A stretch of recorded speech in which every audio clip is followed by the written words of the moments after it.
Hello, this is Mr. Gideon.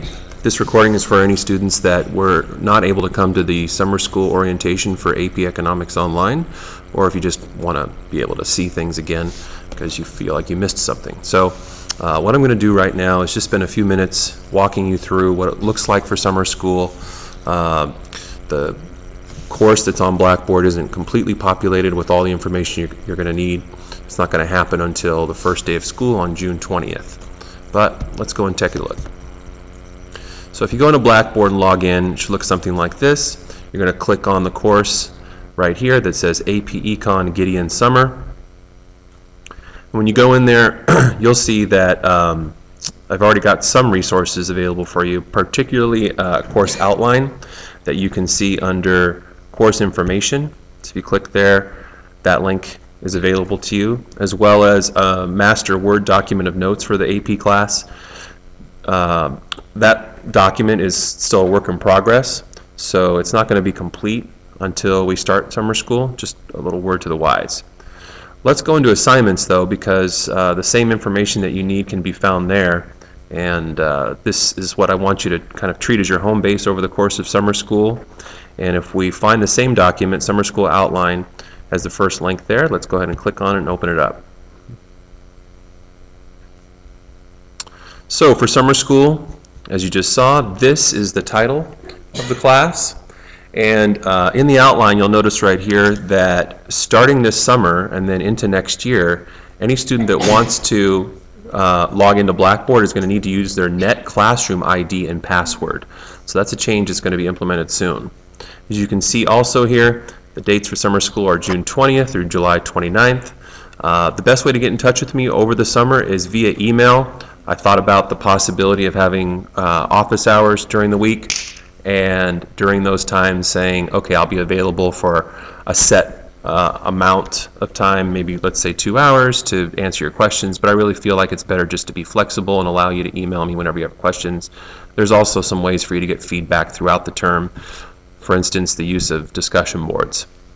Now, as you go through this document on your own time, you'll see what the course goals are. This is a class in macroeconomics, which looks at an overview of not just a U.S. economy, but economies across the globe.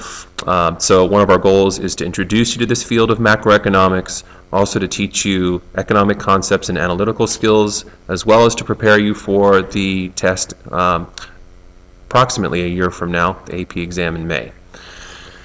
So as I wrote here, email is going to be a crucial way for you to get feedback and to let me know if you have questions and concerns. One of the things I want to highlight here is how I prefer you to use your school email address. If for some reason you're not in the habit of doing that, just as a reminder, it's your first initial, middle initial, last name, and year of graduation at Chaminade.org. So if your name's John Q. Public, your email address for Chaminade would be jqpublic12, assuming you graduate in 2012, at chaminade.org. Please try to be in the habit of checking your email at least once a day, just because this is a new class, and if we have some bugs we need to iron out, I want to make sure that you get the information in a timely fashion.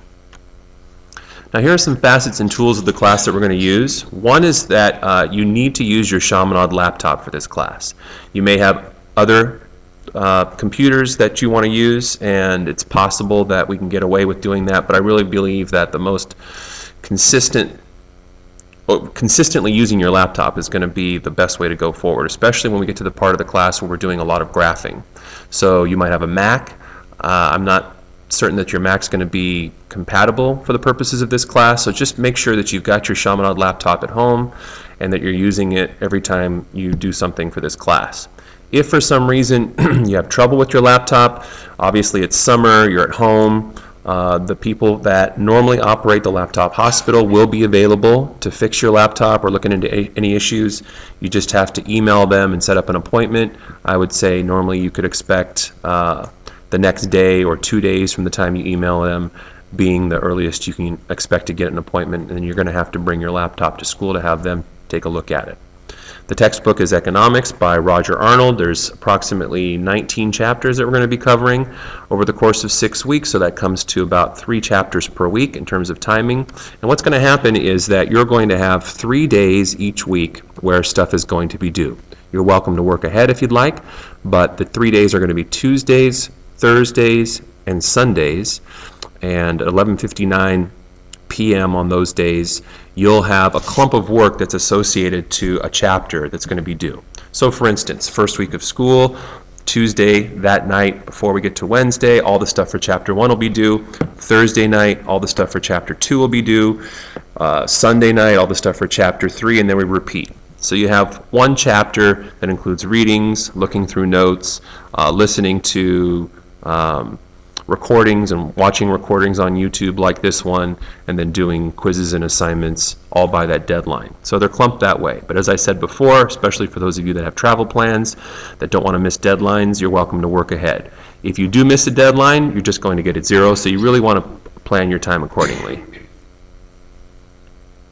Now, another tool, as you've probably found at this point, is what we call EBTV, or Eagle Business Television. These are short and hopefully sweet lessons that you'll find on YouTube that are connected to your readings. There's a link right here that you can use in the future, as well as on Blackboard, that will take you to the place on YouTube where you can find these videos, but you need to have an account. So I'm going to log in to show you what this looks like.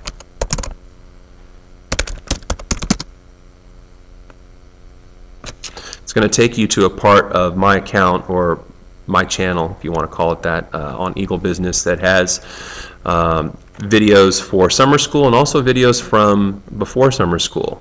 Right here is a list of videos that were associated with the spring 2011 AP class, some of which are lectures that happened in the lecture hall, some of which are reviews that took place right before the AP exam. And so this is where you're going to be able to find these short lectures that we're going to refer to as EBTV, just for the sake of convenience and shorthand. You also have class notes. Your class notes are in one long master Word document. We're going to be using discussion boards for ongoing feedback and assigned by chapter, so you should expect to have one original prompt that you have to respond to for each chapter. Practice quizzes, which are short groups of questions that will allow you through Blackboard to take an unlimited number of attempts for credit, but they are going to be graded. So if you need to do the practice quizzes 3 times, 5 times, 10 times until you get them all right, that's up to you. If for some reason you don't feel the need to do that because having 100% is not important to you, then you can do it once or twice. But they're not timed, and there are unlimited amounts of attempts that you can use to do the practice quizzes for credit, because they are graded. So for instance, if you get 70% of the questions correct, you'll get 70% credit on a practice quiz. Assignments, as it says here, are typically prompts in Word document format that you must download, then type, and perhaps graph your answers in, and then submit back to Blackboard after saving your copy. So this is the Blackboard style of assignment that I'm referring to. Chapter quizzes are short groups of questions graded by Blackboard, very similar to practice quizzes, but in this case you're only going to get one attempt. They're timed at an average of approximately 1 minute per question, and you have to complete them the first time you launch it. So you can't start a quiz, pause it, and then come back. It's timed. So you need to be ready to take the quiz at the time that you start the quiz. There's also going to be unit tests. 5 unit tests as well as a final exam, but all of them are worth 100 points each. And for the unit test, you're going to have a long multiple choice assessment as well as a written assessment. For the long multiple choice assessment, it's going to be graded by Blackboard just like quizzes, only more questions of course. You're only going to have one attempt, it is timed, and usually it's about 60 minutes. Because the nature of the AP exam in May is such that on average you have about 1 minute and 10 seconds per question on the multiple choice section. I want to train you for that. I also know that in some ways you have a little bit of an unfair advantage doing this class over the summer from home, because you're going to have your notes and your textbook available to you. If you're not fully prepared, using that as a crutch is somewhat of a trap, so you want to be really cautious about not being prepared before you take a test online, and assuming that you can rely too heavily on the notes. But it is a bit of an advantage compared to the people that take it during the school year. So you're going to get about 1 minute per question. The written assessment is where you're going to have to answer 1 or 2 prompts. and that part of the test is going to be done in Word and submitted as an assignment on Blackboard within 2 hours of the moment you begin the multiple choice section of the test. Because this class needs to mirror as much as possible what happens during the school year, the fair thing is to give you, I think, roughly 2 hours to do that, because during the school year, of course, when we take a test, we only have one block, a little less than 90 minutes. But that gives you a little bit of technology and transition time. But understand that both parts together must be done within a 2-hour window, and they're going to be time stamped. So be aware of that.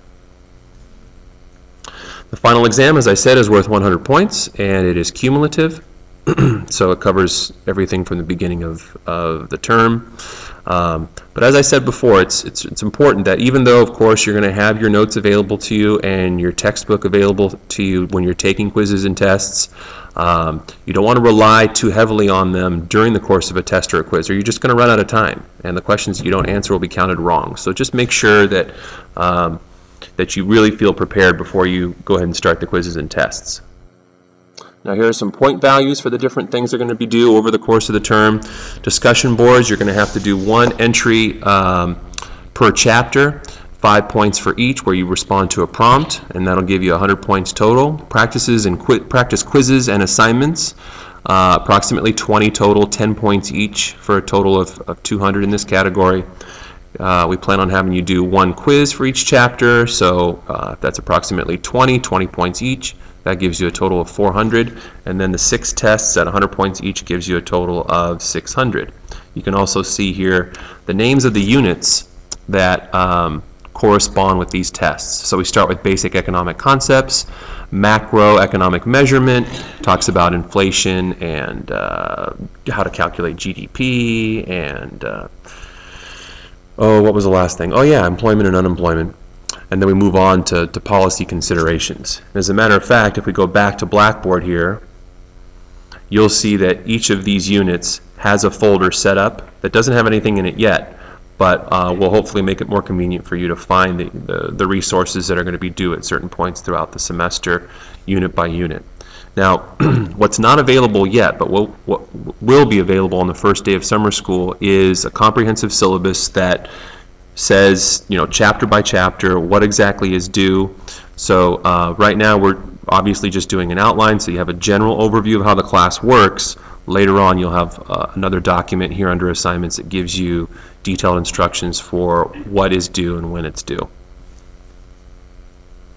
Going back to the outline, just to finish up quickly, this is a typical cycle of activity each week. Okay, so as I said, your home base on Blackboard should be the assignments folder. I try to put everything in there. You might have some of those resources found in other parts of Blackboard, but when you have something that's due on a Tuesday or a Thursday or a Sunday, this is the routine.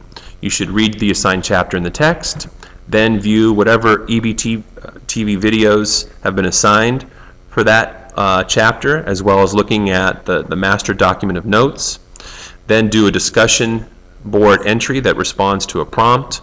Do a practice quiz and or an assignment, whatever has been assigned for that chapter. Then do an actual quiz, and then we repeat the cycle. Periodically you'll have your unit tests. So that's a typical cycle of activity. Now before we finish up, if we come back here, you'll see, as I mentioned before, that there's a link directly to EBTV. And as these tutorials appear, they'll take you to where you need to go to see explanations that are capturing what's happening on my screen, like you're looking at right now, for a lot of different concepts that you're going to need to know for AP Economics. The master list of class notes is there. As I said before, it's not complete yet. And if you have any questions, just let me know. But thanks so much for participating. I think it's going to be fun, and I look forward to a productive summer.